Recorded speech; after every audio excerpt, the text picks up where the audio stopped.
Today's story is Three Visitors in the Night. You'll find this on pages 400 through 410. So this story is a biography about missionary Dr. Ida Scudder, and she served in India. We see a little bit of exposition in this story. This gives us some background on what's going on, and it's not at the beginning like normal. So you'll find it the first time on page 402.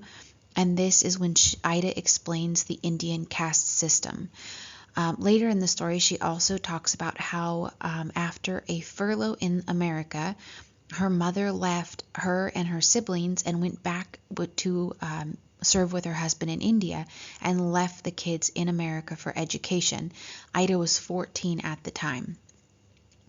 So Ida is she's in India working with her parents for a short time or visiting, and while she's visiting there, three visitors come during the nighttime and knock on the door. Two of these visitors are Hindu men and one is a Muslim. And all three of these men, their religions don't allow another man to come to their home and see their wife. So they will only accept a female doctor. The problem is Ida's father is a doctor, but Ida has no medical experience. So when they're begging her for help, there's nothing Ida can do. Ida's father mentions something about the first man who comes, who's a Brahmin. This is the top of the caste system. And Ida's father says that perhaps the Brahmin is sacrificing more for his convictions than we are. And if you think about it, the Brahmin, he's willing to let his wife, even though he loves her, he's willing to let his wife die for his convictions. Ida's father has given up a comfortable life in America and is serving in India. So less than the Brahmin is giving up, but he's giving up something. Ida, on the other hand, is not willing at the beginning of the story to give up anything. She would rather live a very comfortable life and have a lot of fun. She does not want to live in India. So some of the main conflicts or problems in the story are Ida versus God. God is clearly through this story calling Ida to come and serve long-term in India, but Ida's refusing. So she's having direct conflict with God. You can see throughout the story, Ida's also having conflict with herself. There's this constant struggle between what Ida knows she should do and what she wants to do. So she's going back and forth throughout the story. And after the visitors come, Ida's father gives her a little bit of advice and says just to forget about the visitors because there's nothing that she can do. But think about that. Is there something Ida can do? There's nothing Ida can do right then, but obviously Ida can do something for future people. She can go back to America, get training, become a doctor, and serve in India. Ida knows she can do this, but at the beginning of the story, she does not want to. And then Ida talks about the dresses she has in her closet. She has these very beautiful party dresses, which are not useful at all in India, but they remind Ida of the life that she has in America, a comfortable life with friends and parties and fun. And this is what Ida wants. This is her desire. So these dresses symbolize Ida's desires. There's a little bit of foreshadowing at the beginning of the story. It's a hint of the future. And in her letter to her friend Annie, she says, I am not a missionary and will never be. This is a little bit ironic also because Ida does become a missionary, but at the beginning, this shows us her heart. And some examples of figurative language. When the Brahmin, she's talking to the Brahmin, it says, his eyes looked at her through the mask. His face has hardened as if it's a mask. And then also when she thinks one of the visitors is coming back, it says relief lent wings to her feet. This is not literal, but it just means that when she thinks the visitor's coming back, she's relieved and she runs really fast. A little bit of hyperbole or exaggeration, her pen fairly flew over the pages, just meaning she wrote really fast. And then talking about a lizard in the house, the lizard flashed away at lightning speed. Obviously not as fast as lightning, but just meaning it went really fast. All right, a little flashback when it's talking about how Ida had gone to visit patients with her father. It says she had gone with her father to more than one high caste home. So this is just a flashback of her previous experience. So if you look at page 406, the author does something a little bit unique here. So now at the very bottom of the first column, it says, this time, a little bit further down, brushed her hair 100 times with long, fierce strokes. Entered the little bathing cubicle, checking automatically to make sure the open drains had not invited a stray snake or scorpion. Bathed. Pulled on her high-necked, long-sleeved, ruffled nightgown.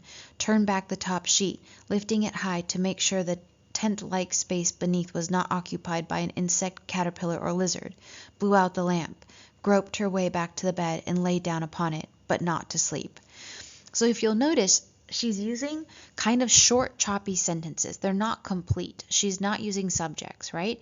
And this is kind of giving us view into Ida's thoughts. She's trying to forget about the visitors. All this is weighing heavily on her mind, but she's trying to block it out like her father told her to. So that's why the author is writing in these kind of short sentences. All right. So then she mentions the illusion.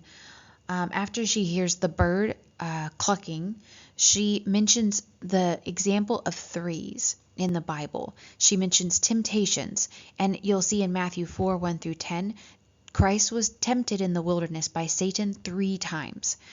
The crowing of cocks. So this is talking about when Christ was going to die on the cross, and Peter denied Christ 3 times, and then the rooster crowed. So that's from Matthew 26. And the third example she mentions is Samuel. So Samuel was living in the temple, and he's just a boy. He hears somebody call to him. He thinks it's the priest Eli, so he runs to Eli. Finally, after 3 times, Eli tells him that it's actually God calling to him, and he should respond. And Eli responds and says, I'm listening. I'll do whatever you want, right? And the interesting thing Ida says when she mentions these 3 examples, after Samuel, she says, and he had not only known just what to do, he had wanted to do it. So you can see already this idea is in her head. She sees how Samuel listened to God, wanted to do what God wanted him to do, and did it immediately, right? So she knows what's the right thing, but she's still struggling and doesn't want to do what she knows is right. And then on page 407, you'll see a string of rhetorical questions. These are questions you ask, and you don't mean for someone to answer. You're just asking the question. So at the end of 406, she says, it's nonsense. God doesn't speak to people these days. And then she says, no, you have eyes to see things, haven't you? Like children lying by the roadside, ears to hear people coming to your door. And then later she says, isn't it? And then later we see nothing, right? So she's going back and forth in her own mind, answering and asking questions, right? So this is her struggling through this issue still. All right, and so then when she sees she hears a funeral, you hear the tom-toms or drums playing, right? She goes out and she sees them carrying somebody, right? And it says, a bright bit of cloth, crimson like a bridal dress. So this is both a simile and a bit of irony.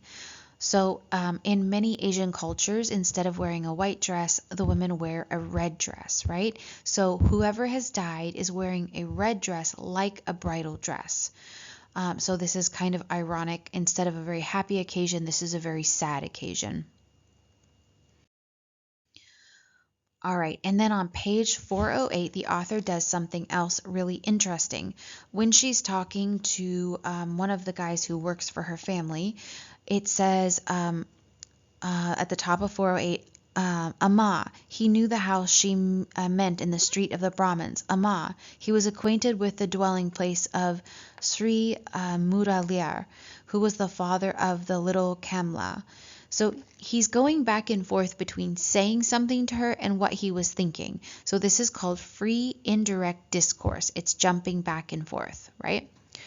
All right, and then you'll go down a little further on that page, and after she she has their employee go and ask at all 3 houses to see how the women are doing. He comes back and he tells her all 3 have died, right?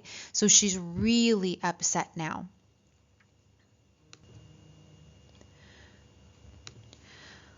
So she's in her room and she's really upset hearing about the deaths and she's crying. And she says, it was a life she was living. It swept her up. Clothed in silks and velvets and bright colors, it poured music into her ears. A lover's endearments, the voices of children, set her whirling to the tunes of gay polkas. See, it called above the music, here they are, all the things you have dreamed about and wanted. Surely you wouldn't want to give them up for. No, no, she cried aloud into the pillow. I wouldn't, I couldn't.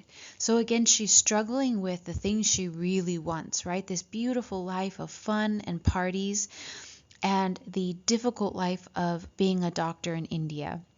So she knows what's right, but she doesn't want to do it. And then she is struggling back and forth, and she finally gets up from the bed, goes across the room to the mirror, fixes herself up, and you can tell now she's made a decision, right? She's finally decided, after going back and forth, that she has to do the right thing. And as she is going over and she sees the letter she's written to her friend Annie saying that she'll never be a missionary, and she tears it up in little pieces, and then she lets it fall down, right? And it says, like snow at first. She says it reminds her of snow. And then in between that, she hears the sound of tom-toms again. And this is clearly another funeral. And it reminds her of why she's doing this. Why is she making this difficult decision? Because of all these women who are dying and need help. And then she says, it's like white pollen. So she thinks more carefully about this simile, right? Like white pollen, torn that it might be scattered, dying that it might bring new life into being. And so she's comparing that idea of something dying. So a flower, when it has pollen, it's about to die, right? The pollen goes out and the pollen will help to make new plants, new flowers, right? As the bees pollinate.